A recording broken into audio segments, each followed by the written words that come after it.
average cost for a roof asphalt shingles is $25,000. We're about $1,000 a square for an asphalt shingle roof. A square is 10 by 10 foot.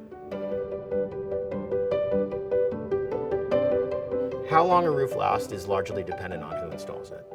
Flat out, the design approach underneath the shingles is going to be the biggest determining factor. That said, environmentally, heat and water are the two things that we're most worried about on a roof. I would start looking for sure, monitoring after 20 years. Clearly, like if you see shingle blow off and your roof looks terrible, and you get on your roof and you see like a bunch of holes and stuff in there and it's leaking, that's clearly the time to be replacing your roof. But that's probably 2 or 3 or 4 or 5 years too late when you should have replaced it earlier. If you think your roof is in bad shape, start the process. Even if you wait a year, start the process of getting a new roof. So you can also not feel rushed in the decision.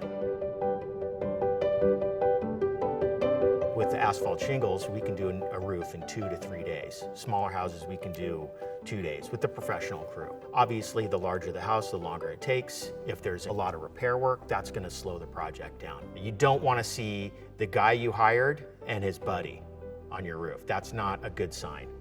You wanna see 4 people on that roof, at least.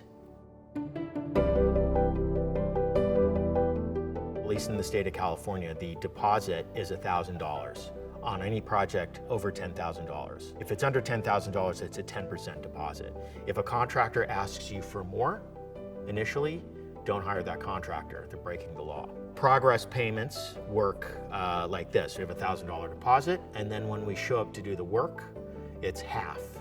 When we're done, and it's signed off and it's approved and everyone's happy and everyone's gotten what they've gotten and there's no problems, all repairs are done, it's the final installment.